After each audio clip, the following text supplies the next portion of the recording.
Avalonia Land Conservancy, which is a nonprofit land trust, they manage approximately 3,000 acres in southeastern Connecticut, actually approached me with a dilemma. They have this amazing island and they just have a ton of public use and they just know it's not being managed properly. I went out to the island for the first time April 2009. And at that site visit, I found an oyster catcher nest right away and said, wow, this island is phenomenal. This is incredible, incredible habitat. Extensive flats for shorebirds. We had tons of shorebirds out there. This partnership started between Avalonia and the Coastal Program that is up here in Charleston, Rhode Island. The Partners Program is a program within the United States Fish and Wildlife Service that helps private landowners achieve their conservation strategies or missions on their lands and also help us achieve our protection of trust resources. Usually you're working with a landowner, a town or something like that, and you're talking about doing just conservation. What made this unique is that it wasn't just the conservation, but we also had public use. You have everything right here. My heritage is here, my family grew up here. I feel like, you know, I was born here and it's just a beautiful beach.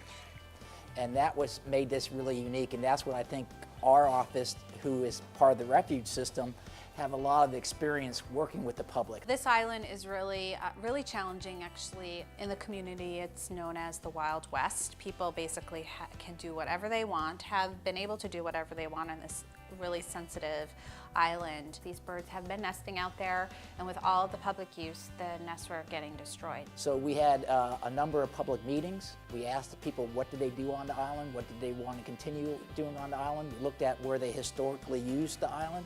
And once we had all that information, we could plug it into what we biologically wanted to do. We knew areas that the birds had used in the past, so we wanted to protect those and then have other areas where we could enhance them for recreation. They've kind of had the resource and we've had the expertise. We've actually gone out and kind of enlisted other partner support as well with local town law enforcement, and we've really been trying to reach out to the public. So we've really been working in partnership to get this project off the ground with Avalonia Land Conservancy, the Stonington Community Center, the Stuart B. McKinney National Wildlife Refuge, and also Save the Bay has also been working in partnership. We've had crew out at the site 5 days a week, which has been really great for regular public outreach, just approaching the people who use the island regularly, trying to show them the birds. They might have questions, well, which one's the plover?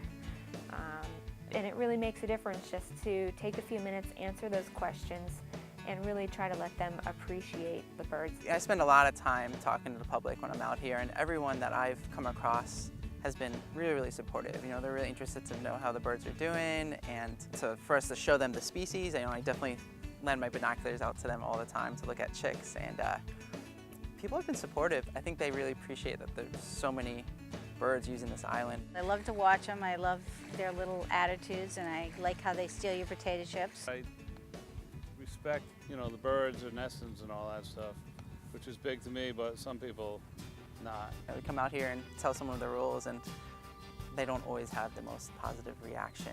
That's the biggest problem I faced on Sandy Point. It's really upsetting to people like me and other people too. I have animals and I keep them at home.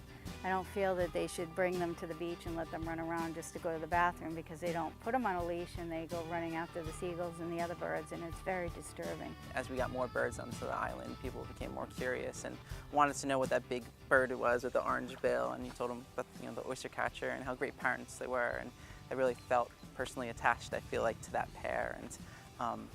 And I think that's one of the biggest successes is, the public interaction with the island, and I think they started to appreciate and respect the birds a little bit more. It's really critical to getting a feel for where the birds are looking to nest. They aren't active every day, all the time. You really just kind of get bits and pieces, and you kind of get a feel for the habitat they're looking at. We did that really well this year. We were able to rope off areas in anticipation of the birds and give them a little bit of privacy, and we really saw a big response. I'm glad they did that instead of just shutting off the entire beach, because now they're both working together. Both of us can use it. You have certain areas roped off, it's clearly marked, and people should just abide by those rules. Now, we like the balance, we love it, and we want to share it. That's right. Because this is a beautiful place to be. We saw a tripling in the number of plovers great American oyster catcher productivity this year, and the least tern nesting colony is unprecedented in my experience. We really went from like 9 pairs last year to 443 this year. To have a common tern sneak in as well and nest along with all the least terns, to see the potential for this island and the response for a little bit of an increase in effort out there, it's really been exciting. This project is really a great model of how Fish and Wildlife Service can work with these landowners and really give them the expertise and assistance to help manage their lands. People now understand what the Fish and Wildlife Service does. They understand why the land was set aside. We can have recreation and we can have birds. The beach is big enough to share, and that I think the people that were actually out there, we really need to celebrate their input into this and tell them that without their help, we wouldn't have successes.